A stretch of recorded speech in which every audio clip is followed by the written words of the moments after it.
بسم اللہ الرحمن الرحیم۔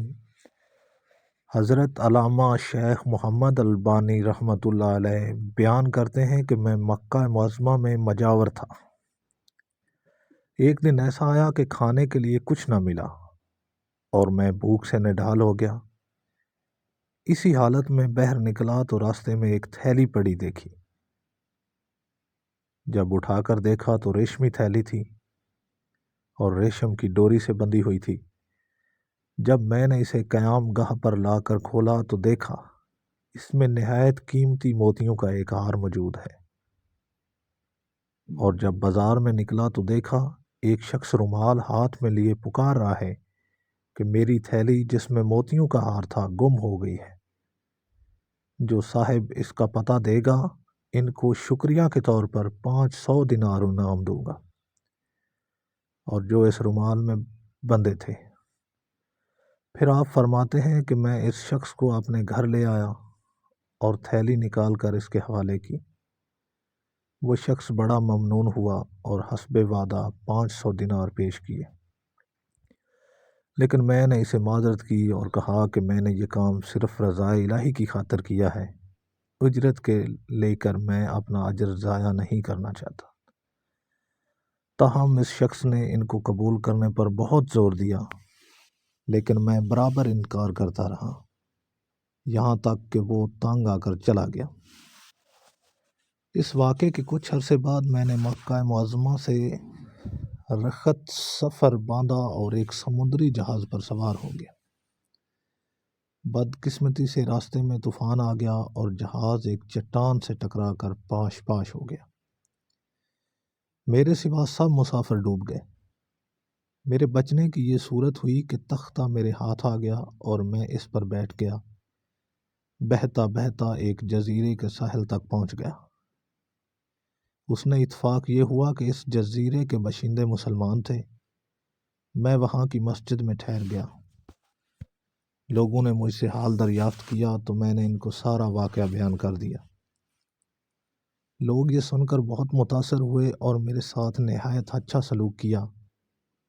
بہت سے لوگ مجھ سے قرآن کریم کی تعلیمات حاصل کرنے آنے لگے اور اپنے بچوں کو بھی قرآن کی تعلیمات کے لیے میرے پاس بھیجنے لگے۔ تھوڑی ہی مدت میں یہ لوگ مجھ سے بے حد مانوس ہو گئے اور مجھے اپنا مرشد سمجھنے لگے۔ اس کے علاوہ وہ مجھے کافی مالی امداد بھی دیتے تھے اور دوسری کئی قسم کی خدمات کرنے سے بھی گریز نہ کرتے تھے۔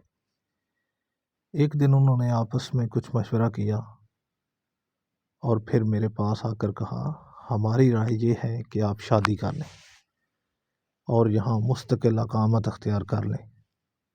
میں نے کہا جیسے آپ لوگوں کی خوشی۔ چنانچہ انہوں نے بتایا کہ ہمارے یہاں ایک مالدار یتیم لڑکی ہے، ہمارے خیال میں اس کے لیے آپ سے بہتر شوہر ملنا مشکل ہے۔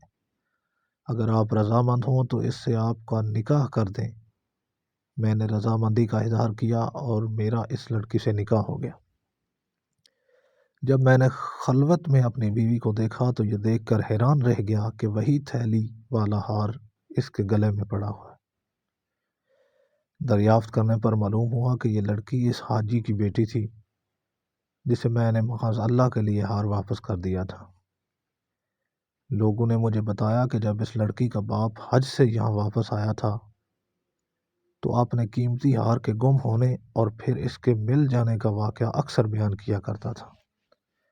کہا کرتا تھا کہ جس شخص نے مجھے یہ ہار واپس دیا ہے، ایسا بے نفس آدمی میں نے دنیا میں نہیں دیکھا۔ پھر وہ یہ دعا کیا کرتا تھا کہ کاش اس کی مجھ سے یہاں ملاقات ہوتی تو میں اپنی لڑکی کا نکاح اس سے کرتا۔